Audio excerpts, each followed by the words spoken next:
Good afternoon সবাইকে। Glimpses with সুতপার নতুন একটা ব্লগে আপনাদের সবাইকে স্বাগত জানাই। আজ 20th অফ ডিসেম্বর, ফ্রাইডে। আজকে আমরা যাচ্ছি বর্ধমান।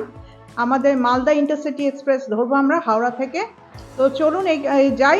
আর বর্ধমানে গিয়ে কোথায় কোথায় ঘুরবো, কিভাবে থাকবো, এখন আমরা 25শে ডিসেম্বর পর্যন্ত বর্ধমানে থাকবো। তো 25শে ডিসেম্বর আমরা রাতে ফিরছি বর্ধমান থেকে কলকাতা। বর্ধমানের বাড়ি অলরেডি আপনাদের আগে দেখিয়েছি ব্লগে। যদি না দেখে থাকেন আমার ব্লগে গ্লিমসেস উইথ সুতপাতে যাবেন এবং সেখানে দেখলেই আপনি আমার চ্যানেলে ওই বর্ধমানের বাড়ির ভিডিও দেখতে পাবেন। তো চলুন আমরা এখন বেরোবো, আমাদের ক্যাব বুক করতে হবে। হাওড়া স্টেশনের পথে আমরা যাই।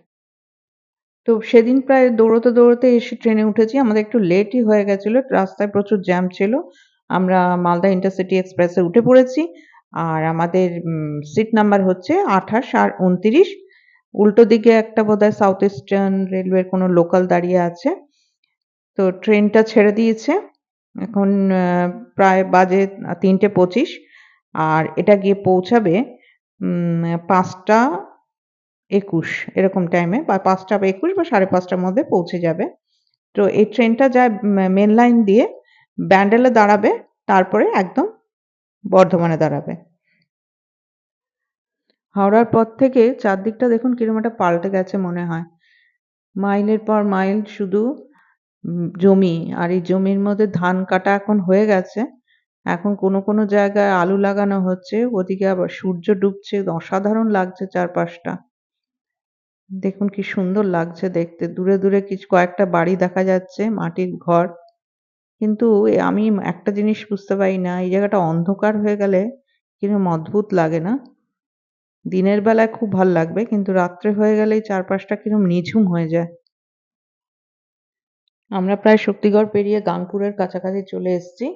তো শক্তিগড় মানেই মনে হয় ল্যাংচার কথা, মিষ্টি, সবাই মানে সবার খুব ফেভারিট আর কি। ট্রেন বর্ধমানে ঢুকছে, প্ল্যাটফর্ম নিতে একটু দেরি আছে। এই কোচটা আমরা ছিলাম, এখানটা দাঁড়িয়ে আছি গেটটার সামনে। আমরা বর্ধমান স্টেশনে নেমে গেছি। এই আমাদের ট্রেন, এটা মালদা যাবে। আমরা এখন এই প্ল্যাটফর্মে নেমে এখান দিয়ে এই সিঁড়ি দিয়ে ওপরে যাবো, ওপাশে গিয়ে নামবো, এই সিঁড়ি দিয়ে উঠে ওপাশে যাবো। ওভারব্রিজ ক্রস করে চলে এসেছি টোটো স্ট্যান্ডে।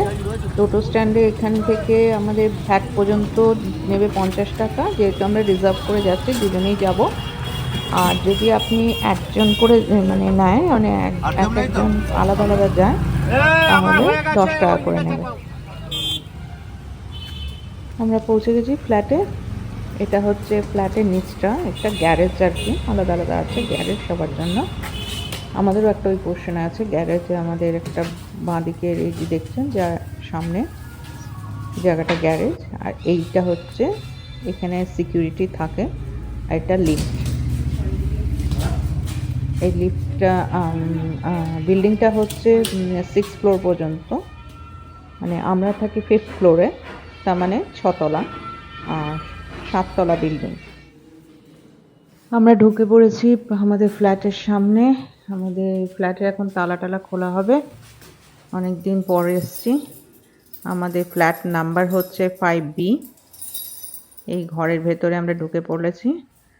আর দেখছেন, বুঝতেই পাচ্ছেন অনেক দিন পরে এসছি। ঘরটা প্রচুর নোংরা হয়ে আছে, সমস্ত পরিষ্কার করতে হবে। রান্নাঘরও প্রচুর নোংরা হয়ে আছে, ডিনারের ব্যবস্থা করতে হবে। তো দেখা হচ্ছে কাল সকালে আবার নতুন একটা ব্লগে। ততক্ষণ সবাই ভালো থাকবেন, সুস্থ থাকবেন। আর আমার চ্যানেলটা যদি ভালো লেগে থাকে একটা লাইক নিশ্চয়ই করবেন। সবাই ভালো থাকবেন, সুস্থ থাকবেন। শেষ করছি আজকে।